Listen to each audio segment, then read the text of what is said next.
Did you not do the last half? Choices have been made, they can't be unmade. Let me begin with a word of prayer. What was that? What did you just say? You said you love physics? Let's go with that. Yeah, okay. Dear Lord Jesus, we thank you for this day, and I thank you for these students. Just ask you to bless our work today. Help us to just prepare for the upcoming test and just to draw together any remaining questions that there still are, Lord. In your name I pray, Lord Jesus. Amen. All right, so let me give a kind of brief review of what we did. So we started by talking about what is a norm linear space, right?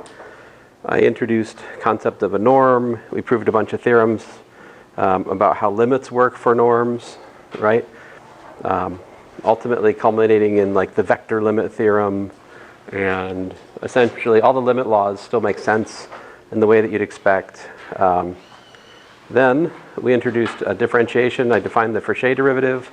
We talked about how to differentiate in the abstract a function on norm linear space.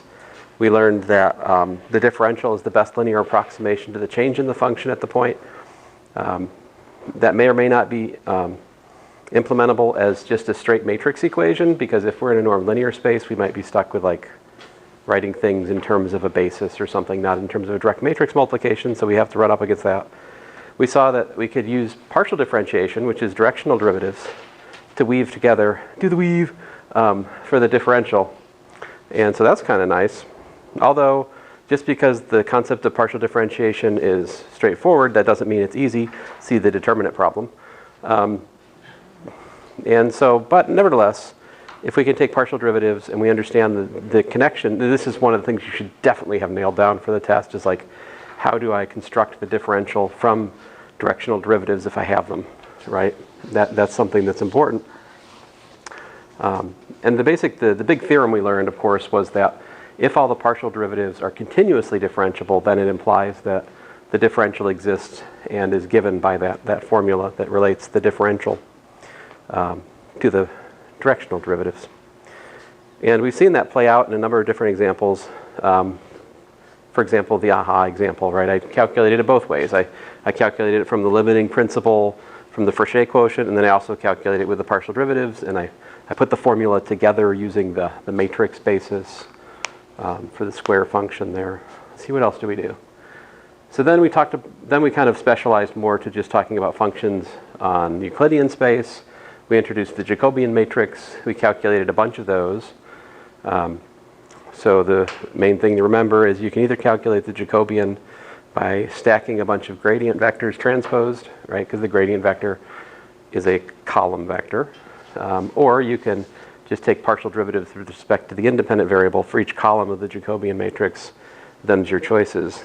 We saw that the Jacobian matrix specializes to pretty much every piece of derivative data that you saw in the calculus sequence, be it the derivative in one dimension, the gradient from Calc 3, the derivative of a path, like in Calc 3 or 2, maybe not 2 so much. We hide the vectors in Calc 2 usually. I've unhidden the vectors in Calc 2 once or twice. It's okay, but it's also not okay. I don't know, it's hard, but let's see. So then we had our Jacobians, we calculated those, great. Of course, in that context, it's easy to calculate the linearization because it's just a matrix multiplication of the Jacobian time, plus a constant. So it's the best affinization of the function or something like that, right?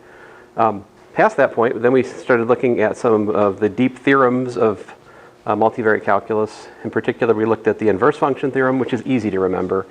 If you have a function from Rn to Rn, or from a norm linear vector space to itself, that function is invertible, locally invertible, if you calculate its differential, or its Jacobian, if you have that.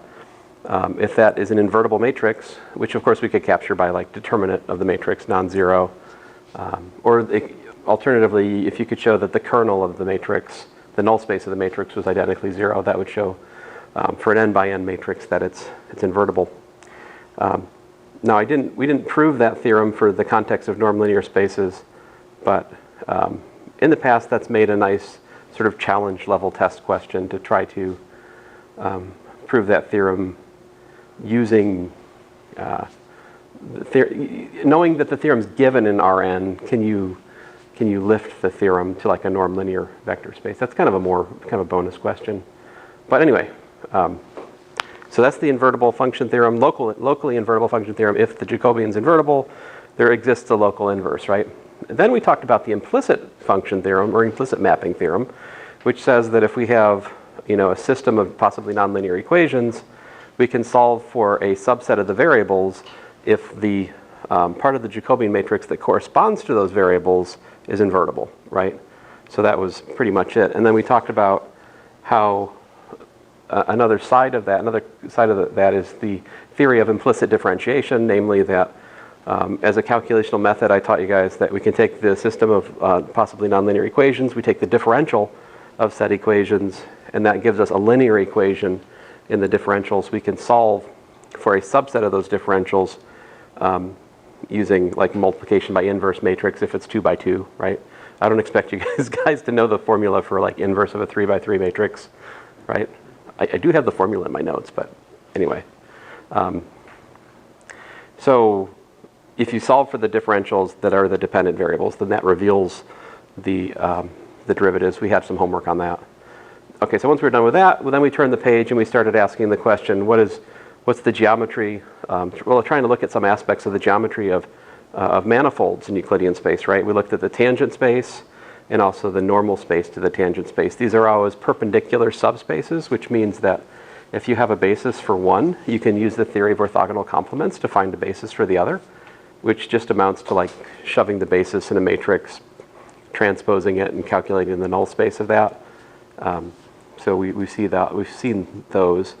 But in terms of the presentation of the space, we could either present it as a parametrized set or as a level set, a solution set to an equation, right? So if it's a parametrized set, the partial velocities, literally the columns in the Jacobian matrix of the defining patch or parameterization, those give you a basis for the tangent space, right? On the flip side, if we have a system of equations, the gradient vectors of the defining equations give you normal vectors to the space in question.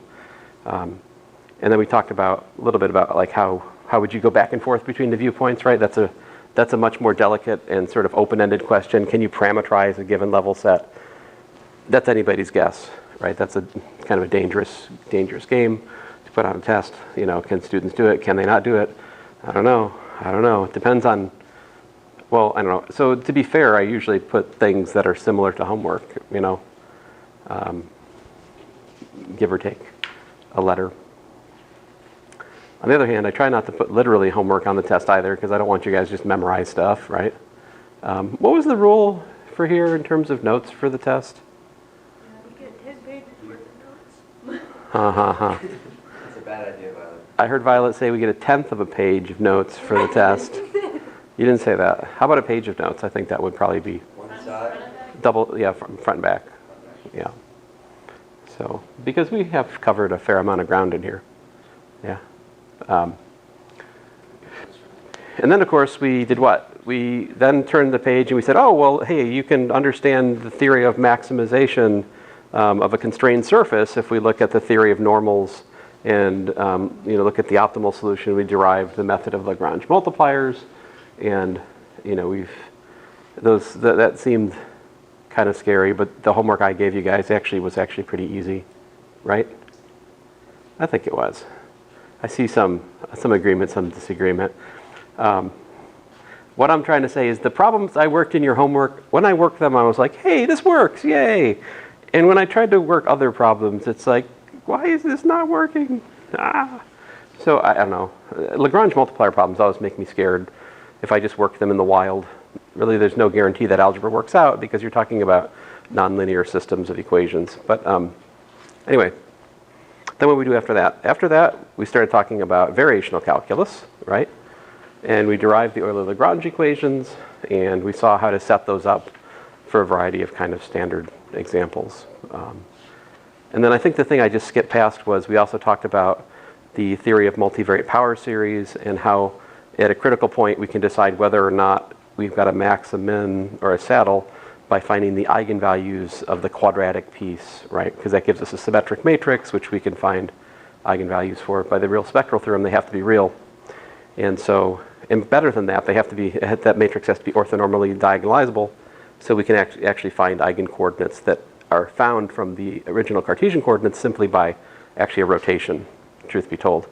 But the mechanics of that calculation, actually working that out, is not something I would test on because it is stone cold linear algebra, and I never test on that because it would take a half hour of calculation. So if I do put that kind of stuff on the test, it's the take-home part, right? So as I told you guys last class, I will not test directly on the eigenvector calculation. Now I might test on the theory of interpreting it, right? Like I tell you, here's a function, it has these eigenvalues. You know, maybe I give you a matrix and say it has these eigenvalues, and that matrix is the matrix of the second order part. Then you interpret it to say it's a min or a max. Like that would be a reasonable test question, but not the question where you actually have to calculate the eigenvector values, if that makes sense. All right, so that's all I got to say. We can go home now. I'm just kidding. You guys got questions? Yeah.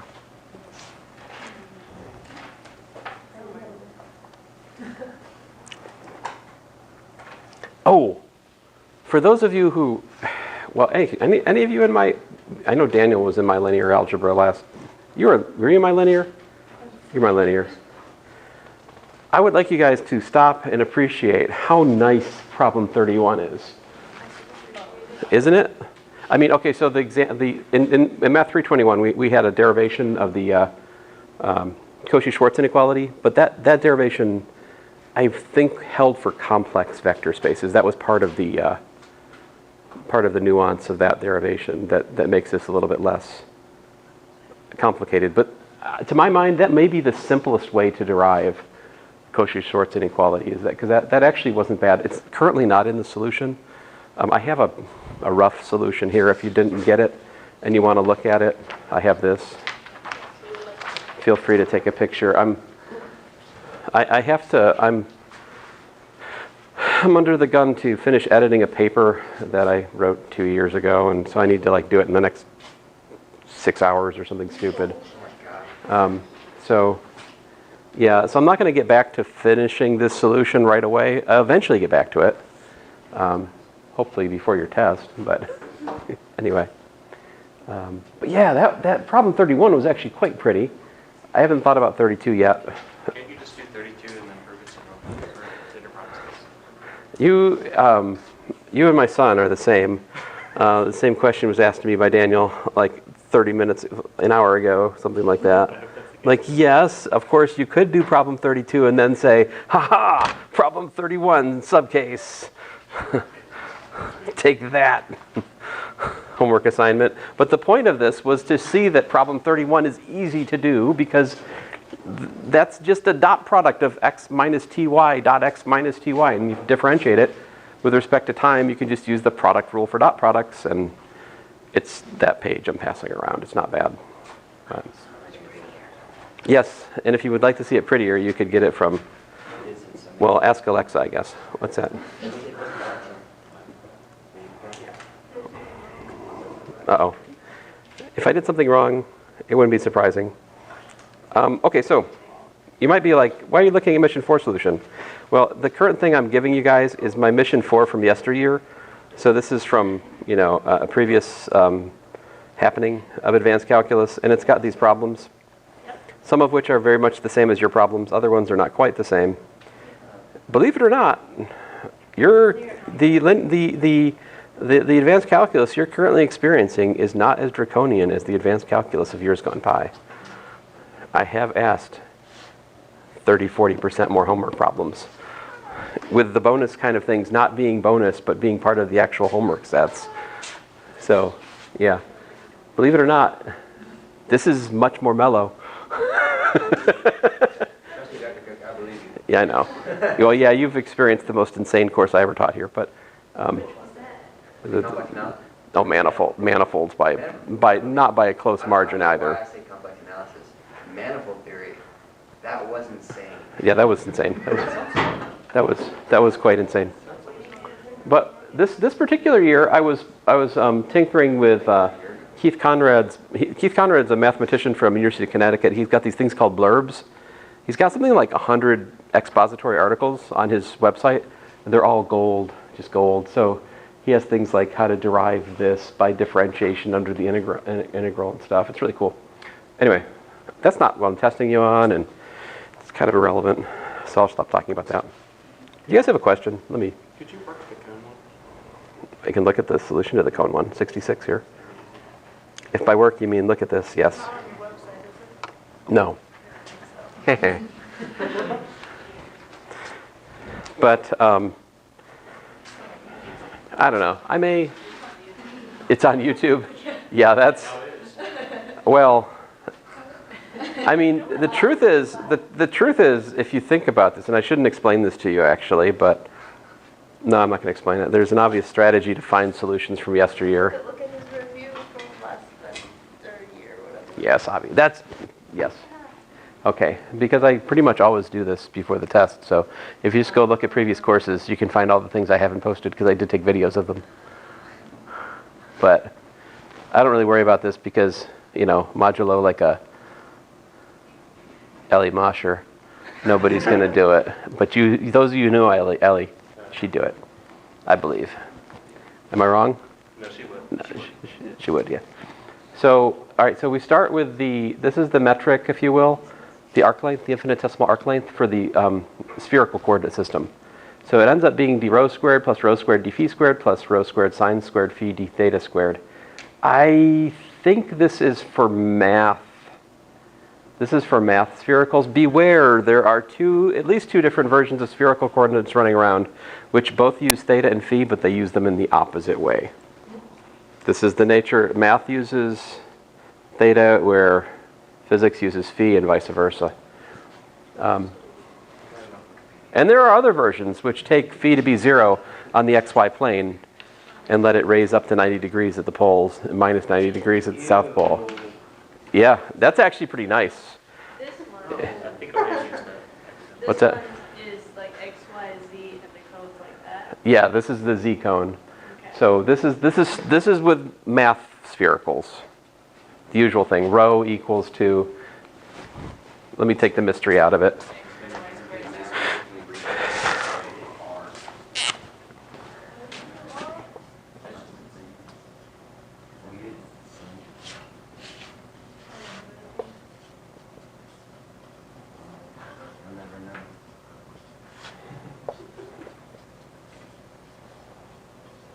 So these are the standard, these are the math sphericals. Like physics sphericals look like this usually.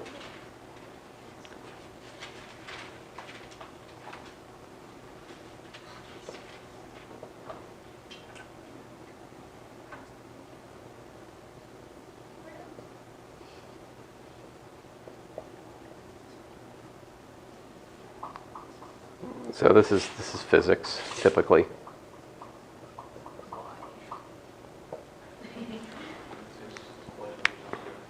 What's that? Yeah, and I think the physics tends to get used in engineering too, right? No, Jacobs, no? I don't think we use spherical. You don't know about spherical coordinates. No, I know about it. What kind of engineering is this? Like, I don't know, like I don't know what it's saying. like we only do two-dimensional engineering. We don't need no, I don't know, but it's, like we only. Anyway, so I digress. Everything can be integrated with respect to x. So yeah, if you calculate x dot, y dot, z dot, you square them and add them together, basically this pops out. Alternatively, you can derive it geometrically, but anyway, here they are. So this is the spherical metric. On the cone, we've got d phi equals to 0, so that basically, I think of that as like freezing out. And sine of pi over 3 is square root of 3 over 2, which ends up giving me this. And then I looked at it parametrically, so I got rho dot squared plus 3/4 rho squared theta dot squared. You can think about dividing this by dt squared to get the speed squared. So like the action is the integral of the speed squared dt. What is it? X dot. X dot is t. dt. What's the t?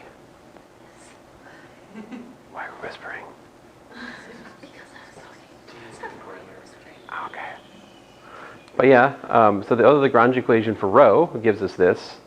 ddt of 2 rho dot is 3/2 rho theta dot squared from this piece over here. That from this piece comes there. Why is what not 0? X dot, because there's no T. What do you mean there is no t? Oh, they're all functions of t. Well, where's the T? This is a ddt, d rho dt. It's rho t. Now, okay, so like point of order here, these partial derivatives that we're taking, if you think too much about them, you will get confused. In fact, there's a whole formalism in mathematics to make this correct. It's called the theory, it's called jet space. On jet space, you introduce a formal space where actually like rho and rho dot are different variables, they're different coordinates, and they are genuinely independent.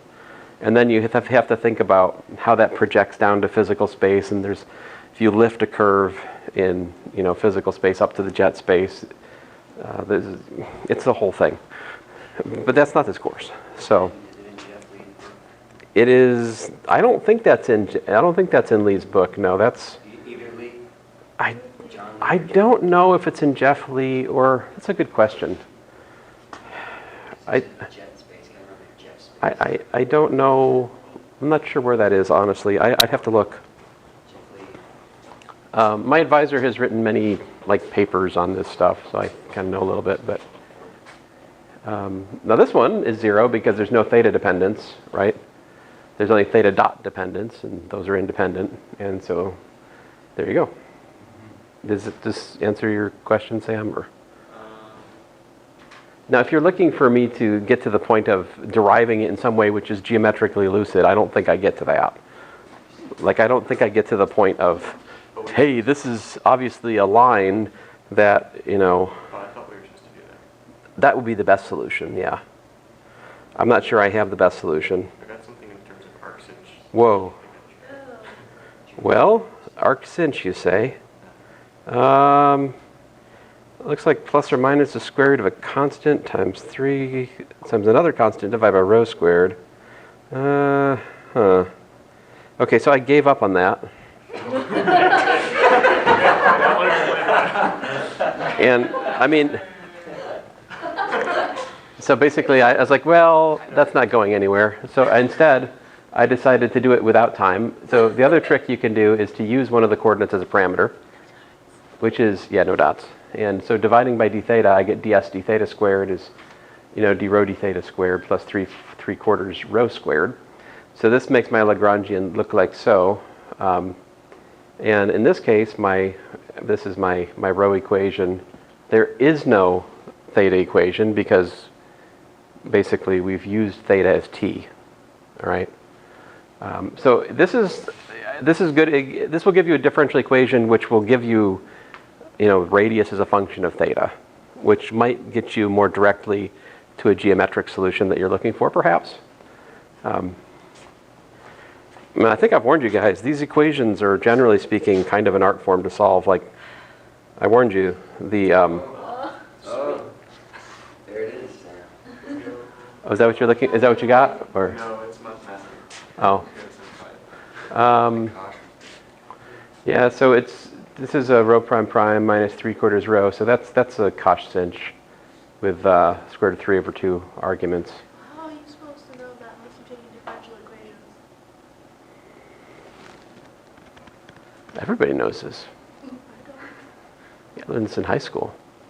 Well, I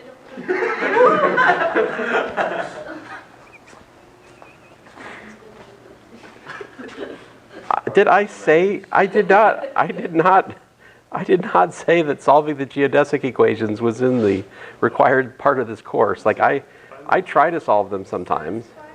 I don't know what geodesic. Differential Lagrange equation. I think I said define the differential equation, didn't I? No, You you did said find the find the geodesics. Oh, well, I guess that was mean. Where was that? Well, I don't know. I mean, You might get it. I don't know what the I- solution is. 37 Geodesics. you know. and 36. Well, I think I think 36 isn't too bad. It's almost, like, that's very close to something done in the notes, I think. If you know your But, um, 36 tricks you into solving. No, it's really sad. yeah. All right, so, yeah. I don't know. The more you know, the more you can solve. What can I tell you? I mean, we make these arbitrary divisions in mathematics between courses, but, you know, the problems don't care. Dr. Cook, Yeah. have you to say anything about college learning to someone who's Say about what? who's like 5 years out of physics? You got anything to say? Say about number 40? Oh, Energy conservation. Shane just volunteered to help us do it. energy's conserved. That's pretty accurate, yeah. But, Energy is conserved. You just need U because Huh? U equals energy. U goes into Z. let's see here.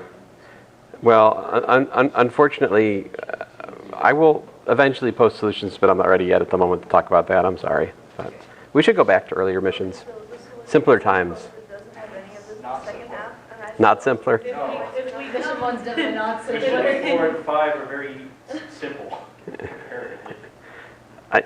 Mission 1 is, it's only 8, it's just, I don't want You to want to know live my in opinion, an Dr. ordinary Cook? space. what's your opinion? This one was my favorite so far. Ah.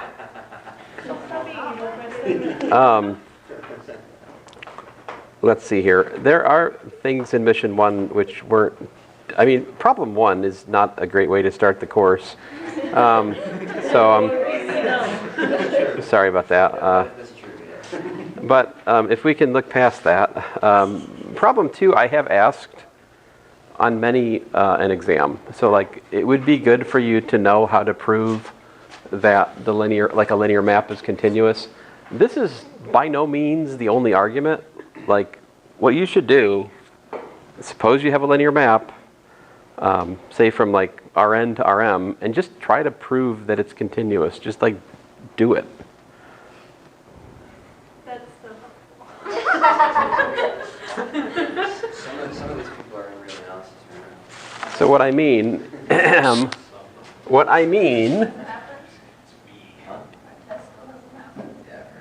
I mean is if you've got a mapping T from Rn to Rm, right? And like T of x is equal to Ax, right? You're trying to show this is continuous from base principles. So what your goal is, so here's basically the overview. You have control over this, right? X minus, let's say x naught. That's less than delta. This is, you control this. Because you can make that delta whatever you want, right? And you have to control this to get T of x minus T of x naught less than epsilon, right? That's what it takes to show that this linear map is continuous at x naught. So you just need to kind of like calculate. So T of x minus T of x naught is T of x minus x naught. Notice that I'm doing this in a simpler context than the homework problem. The homework problem was on a norm linear space, so that's kind of like distracting some of you guys from like your ability to do it, because you can do it. This is, so I'm just talking about Rn to Rm, right? So we have a formula here. We can rewrite this as like the norm of A times x minus x naught, right? So we can write that further. We can write that as like, so what that really is like the sum I equals 1 to, oh, rats.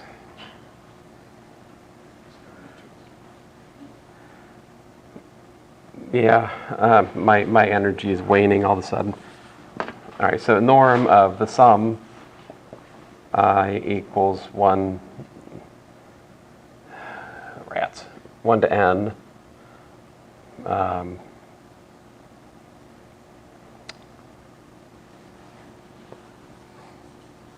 J equals 1 to m of A, I, J times x minus x naught. The, let's see how this goes. The ith component, I think. I got to think about this, guys. Yeah, and then ej here, if I haven't messed things up. So then the thing is, like, how do you calculate that norm, right? Like, what's the rule? The rule is that this is like, well, anyway, I can use the triangle inequality. This is less than or equal to the sum j equals 1 to m of like the absolute value of aij, right, times, well, absolute value of product is the product of the absolute value. So let's just take absolute value of aij times the absolute value of x minus x naught. The ith component, rather. Right. What was the length of ej, though? See, that's also contained in this step, right? Technically speaking, I have length of ej here, right? Okay. But that's equal to what? That's just 1.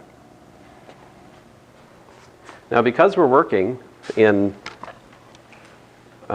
Euclidean space, we have the assumption that I made in that homework problem for you, which is that we're working in a basis where the magnitude of a component is smaller than the length of the whole vector. So I can replace this, right, with, I'm going to do it over here. I guess I'll do it. Rats. Fine. Less than or equal to the sum j equals 1 to m, magnitude of aij, norm of x minus x naught. See? I can do that because that's a property of vector length, right? The length of the vector is larger than the length of any particular component of the vector. Why am I doing this? I'm doing this because this gets me back to the thing I control, right? This I control.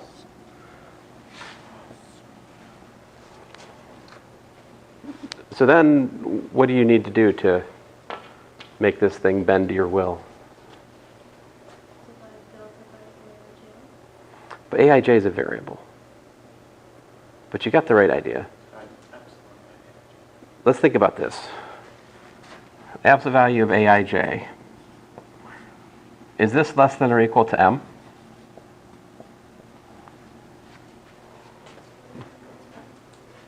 Like m equals to what to make that happen? How about this? Max of aij, absolute value.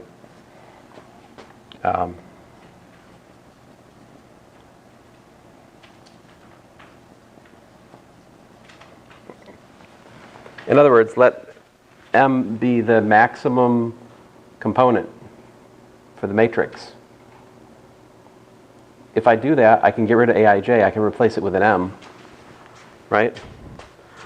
I can trade this for a sum over j equals 1 to m of big M times the norm of x minus x naught, right? And if I do that, then what? Notice that this is a constant, that's a constant, right? So you're summing a constant from j equals 1 to m. So like this straight up calculates to m norm of x minus x naught, right? And your goal is to make this what? Less than epsilon. So now that this is all a preparatory calculation, right? So now what do we do?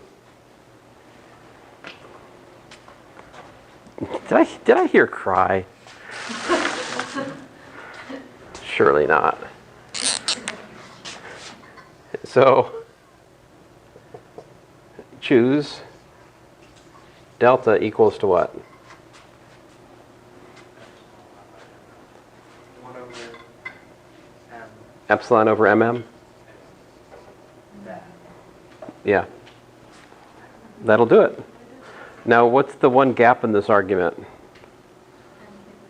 Right, little m can't be 0 by assumption, but big M, could it be 0? Sure could. What if the matrix is identically 0? But then we're in a stupid case, right? Which is that the transformation is the 0 transformation, in which case we have another, we could just prove that a constant map is continuous everywhere. That's easier. There you can just make delta equal to whatever you want, and you'll have... 47 is 42. Is it legitimate to turn this into, So then we set that equal to, so basically these are, my point to you is like I have derived this in a more sophisticated fashion in the homework because I was doing it in the context of norm linear space. But here, I wasn't joking, like you really can just calculate this if you believe you can. Now if you don't believe you can, you won't be able to. And I was like, I don't see it in my head.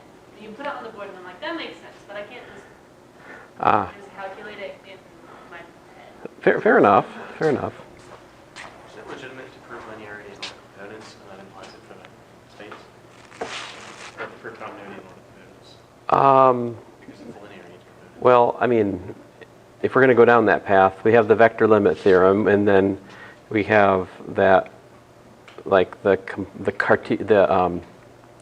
Cartesian coordinate functions are continuous. So the formula for the linear map is simply a sum of products of Cartesian coordinate functions, which is again continuous because it's a sum and product of continuous functions. Like, yes, you could go down that path, but like I said at the beginning, I wanted a standalone proof of the continuity of the, but because the reason for that, logically speaking, is if you look at our proofs of things early on, there are places where we had to assume continuity of a linear map. So I, like logically speaking, I kind of want like an argument that's not too based on the things which assume this. So it's like at some point in my life, I was like, hey, the limit of theta goes to 0 if sine theta over theta is 1 is really easy to prove with L'Hopital's rule, because the derivative of sine theta is cosine theta and derivative of theta is 1. That's so much easier than like that geometric thing you do with like looking at the graph of sine and comparing it to like the line y equals x, and there's this geometric argument you have to go through, and there's a squeeze theorem argument to prove that the limit of sine theta over theta goes to 1. But here's the thing. In order to derive the derivative of sine, it presupposes that you know the limit of sine theta over theta. Sine h over h is equal to 1 as h goes to 0. So like if you're using the derivative to derive that, it's just a big old circle. Yeah, that's why it's easy.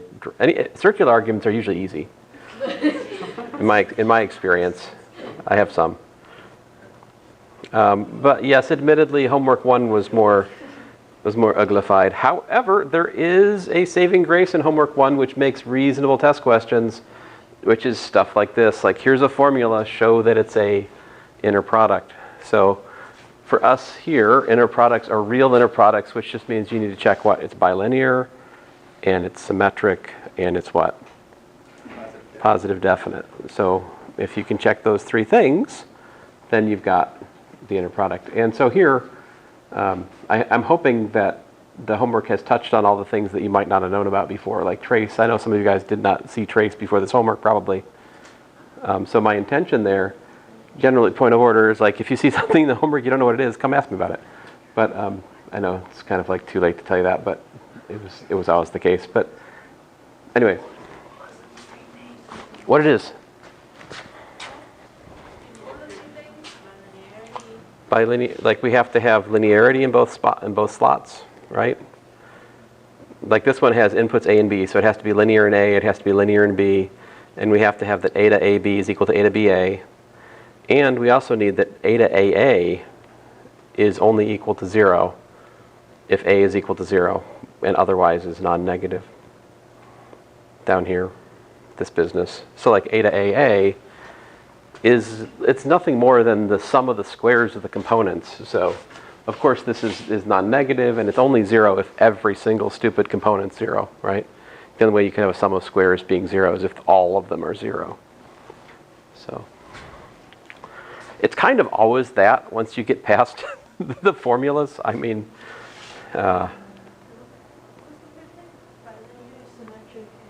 positive definite, which means that the inner product of a vector with itself is positive, and it's only 0 if it's actually the 0 vector. So like, remember we defined the norm induced from the inner product by this, right? The square root of the inner product of the vector with itself. This is how we induce the norm. So positive definite means for the induced norm that the only vector that has 0 length is the 0 vector, right? If you had a quote-unquote norm where non-zero vectors had 0 length, well, it's not a norm. Okay, but, so people will call it a pseudo-norm or something. Yes. Oh yeah, this one. This. I lost a couple hours to this. So eventually, I humbled myself and looked at the internets, and it showed me this, which was nice. Or that, but anyway.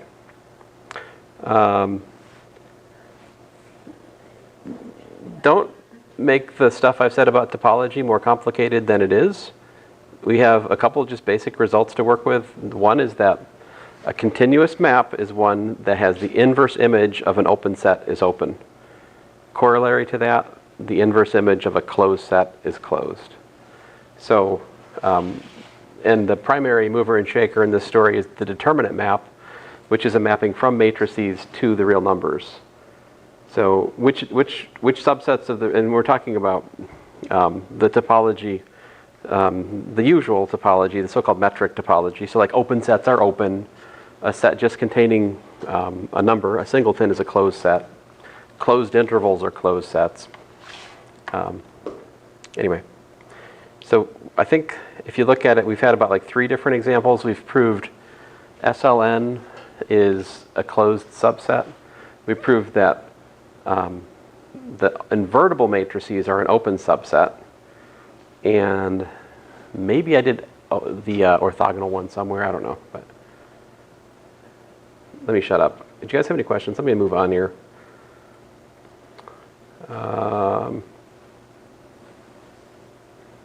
Oh, this was a little slippery. You guys were trying to copy my notes a little bit too faithfully, because you got to think through it. When we hit the partial sum with the triangle inequality, it kills off the minus. So we don't actually get the partial sum for sine. We end up with the partial sum for sinh as it happens. So like, but the sinh partial sum nevertheless has the desired property, and so the argument still goes through. It's just, it's not quite the same as the exponential one in the notes because of that. So I may have been grading carefully enough to complain about it when I graded that one. Yeah. Okay, so that was mission 1. Mission 2. I don't think I have much to say about mission 2. I think we should probably look at mission 3. Let's see here. So in mission 3, I realized I've given, depending on which day you ask me about it, I'll give you a different answer on how to do this problem, right? Because there's more than one way to do it. So the one way to do it was to use the laws for differentials that we already proved. Like, you know, the differential of a sum is the sum of the differentials and so forth. And so that, and also the fact that, like, if we take the differential and we act on the ith basis element, that defines the partial derivative. So you put those two things together, you got a proof of these properties, like here. So so this is one of the main pieces is that partial f partial xi is by definition dfp acting on vi in this context. So if I'm going to calculate this, I can get to that. Just this follows. So like this line right here translates into that because of this. See, because this is the partial derivative of cf plus g with respect to xi. This is the partial derivative of f with respect to xi. This is the partial derivative of g with respect to xi, like that. So I get from here to here. And then the other one was the chain rule for differentials. So this was the one way to do it, but I show you a different way. So the chain rule is kind of like the Jacobian matrix for a function from R to R is just the derivative of the derivative of the function evaluated at the inside function, which is this. So that's how I got that there. But the other way to do it, which is also fine, is to define the partial derivatives in terms of time derivatives of the function evaluated at a path which goes in the vj direction at p. So here I'm then using the known calculus of such derivatives, namely that the derivative of a sum is a sum of the derivatives, and we have a product rule, and we have a chain rule, and so I use those down here. So whichever way you went, it's fine. Like I have to, I do allow for both arguments. There's probably another argument to be found, in all honesty. Oh, see, yeah. So like all of these derivatives are really a notation for a particular limit, right?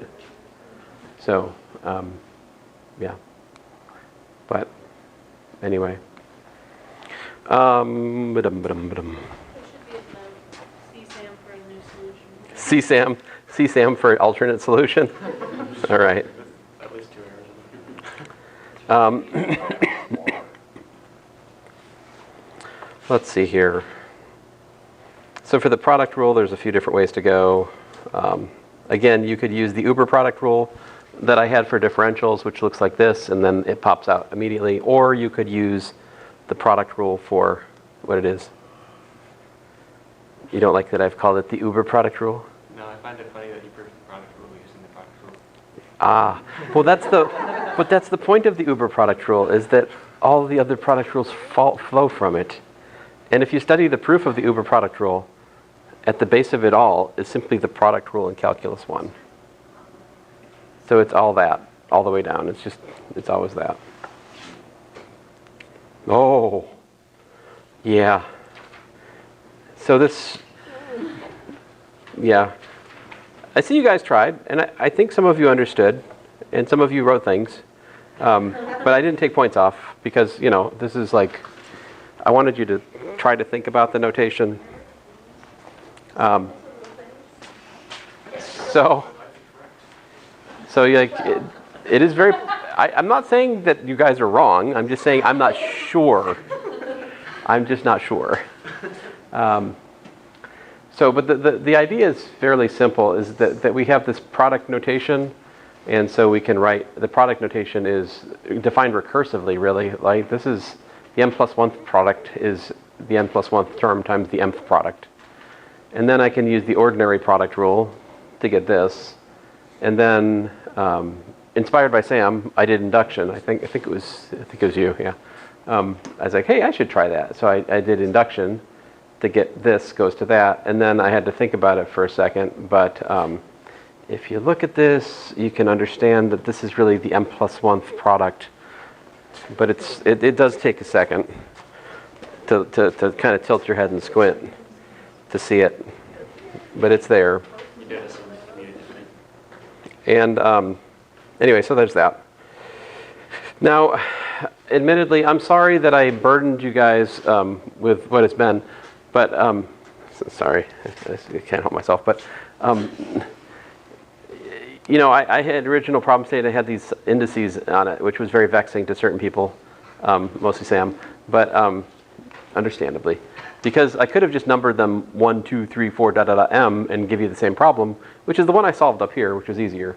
My point is, once you know that, of course, you can relabel them from 1, 2, 3, m to I sub 1, I sub 2, I sub m, and the same calculus goes through with that relabeling, which is important for the next problem, to be able to use that. That was my reason for doing that. So problem 19 is important for us because it helps us to have a conversation about what is the determinant a little bit more deeply. See, because the determinant's a complicated thing, and working a problem like this will help you to understand better the structure of the determinant.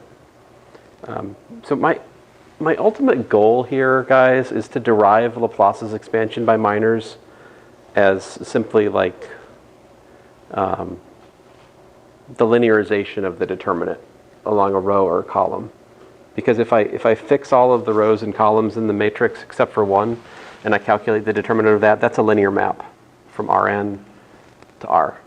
See, if I have all of the other columns fixed, and I just vary one, the input is Rn, and the output is R. It's a mapping from Rn to R, and it's also a linear map by properties of the determinant, which means that I can write its formula as the Jacobian matrix, basically, summed over the partial derivatives. And so in principle, that should give me a way to derive Laplace's expansion by minors using calculus.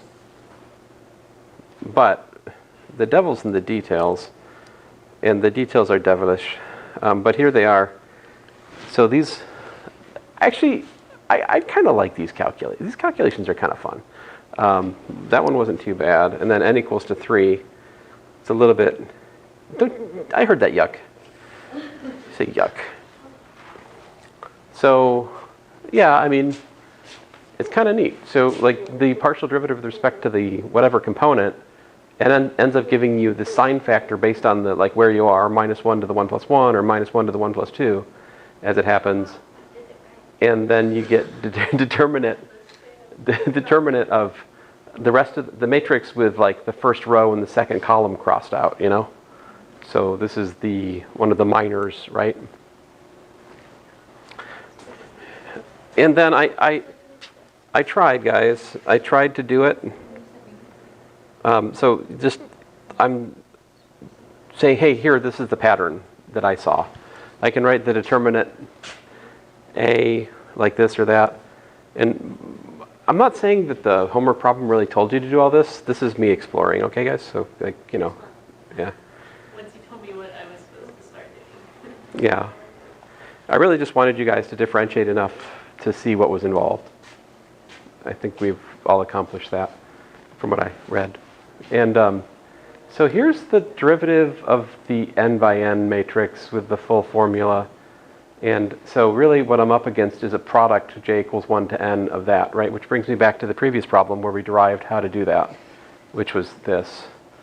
But then this is just a Kronecker delta in both indices because they both have to match, which gives you a pair of Kronekers. And then I can collapse the sum over L to get rid of the J and trade it for L. So in this kind of calculation, we should expect the K and the L to survive. K and L are what are called free indices here. So they're not summed over. These are fixed but arbitrary indices. Those must be present in the final answer if we're doing things correctly. Point of order, don't use a sum over K or a sum over L if you're doing this because you will get very confused. And so like I tried not to do that. I think I succeeded. No sums over K. I've only sums over I and sum over J eventually, but that's not used over here. Anyway, so I did this. And just to get to the end of it, guys, I don't think I'm quite right. Like I tried, but I got to this and like I'm missing I'm not seeing something at the moment. There's something, I'm missing something in here. Because I really feel like I should have -1 to the L plus K here to match up with what I derived in the 2x2 and the 3x3 case. This should be an L plus K, but I can't figure out what I'm missing to generate that sign. There should somehow be a sign of, -1 to the K coming from some of the steps I'm doing up here. It probably has to do with me ignoring some kind of combinatorial thing with the epsilon symbol in a step. I don't know. I'm not sure where it is. But if I had this pinned down like I wanted, then I could derive Laplace's expansion by minors like on the next page, which would be pretty awesome. So, I don't know. But, if I had proved that, the partial derivative was just -1 to the I plus J, A, I, J replaced, then when you calculate the, what's the word? The linearization of the determinant based on that row, this would be the formula for it, but that formula would be Laplace's expansion by minors, right? If I could fix my miscalculation, we'd have a derivation of Laplace's expansion by minors by calculus, which I think is cool. And I told my brother about this, and he was completely unexcited because he's just like, well, yeah. It's just because like the thing you're stuck on is actually the hard part because it's just technical. Like, no. It would be nice if we could get it, but anyway, so sorry. I tried. So if you can explain where the k should come from in my calculation, it would be worthwhile to me. Just saying. I saw your comment about over 9,000 in the lecture. Over what? Or about 9,000, About- in the video. I watched it. Where was? When did I do that? Tuesday after I left. Put it in the Taylor series. Oh yes. That's my brother, and even he knew that. Even your brother knew that, yeah. Everyone knows that. I know. I mean, like over 9,000. Cultured people know that, yes. I don't know how to get more cultured. Well, you start by, finding a good website that hosts Dragon Ball Z, and you just start in season 1. Or if you want to be more serious about it, you can go back to Dragon Ball and start with there. That's a little bit harder. That's a harder path. I don't know if you're gonna make it through Dragon Ball. There are monkeys in Dragon Ball, That's true. but I haven't seen it. Dragon Ball is a little bit campy. Anyway, There are also monkeys in Dragon Ball Z. there's a fair amount of underwear humor in Dragon Ball, if I remember right. But so She's like, huh? I think there's like a major plot point where like a major character like wishes for underwear or something. I think she. Yeah, as they should. Why Yeah, don't they have underwear? they're animals. I don't know. Okay. But some of the animals can talk, and other ones you eat. I don't know. It's kind of the usual thing with cartoons.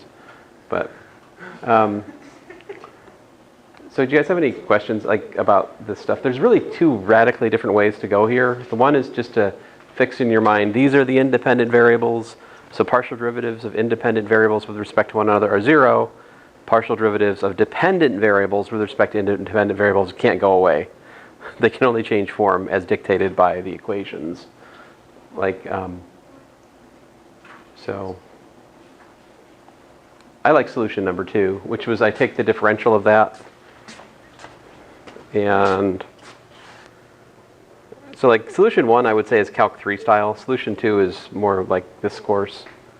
So I take the differential of the equations, I solve for the ones I'm interested in, dz and dw, rewrite it as a matrix, invert the matrix, and multiply by the, definitely make sure you know the 2x2 inverse formula. Like pretty much that's 90% of the actual linear algebra I ask you to do in here is 2x2 stuff.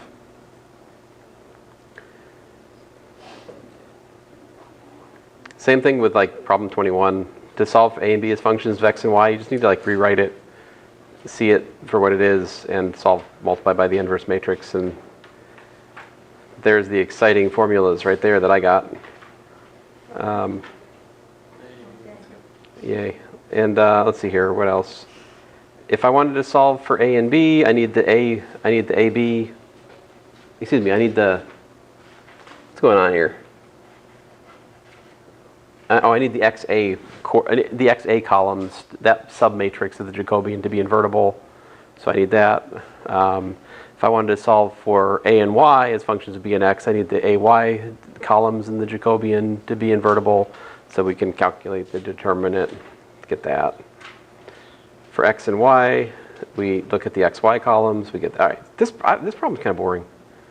It's like the same thing over and over again. This one here has some nice linear algebra tricks in it that you should know about to make your life easier if you didn't know about already. If we have a 4x4 matrix, right, and it has blocks, so this is a block diagonal matrix, then a nice thing to know is the determinant of a block diagonal matrix is the product of the determinants of the blocks, which is super nice. And also, if you have a constant multiply, if you have a constant multiple in the matrix, you can factor it out. But it factors out a little bit funny. Like you don't just pull out e to the x, you pull out e to the x squared because there's 2 columns. And likewise, I pull out e to the z squared. If you think about that, that's not surprising because if you write it all out, you'd always have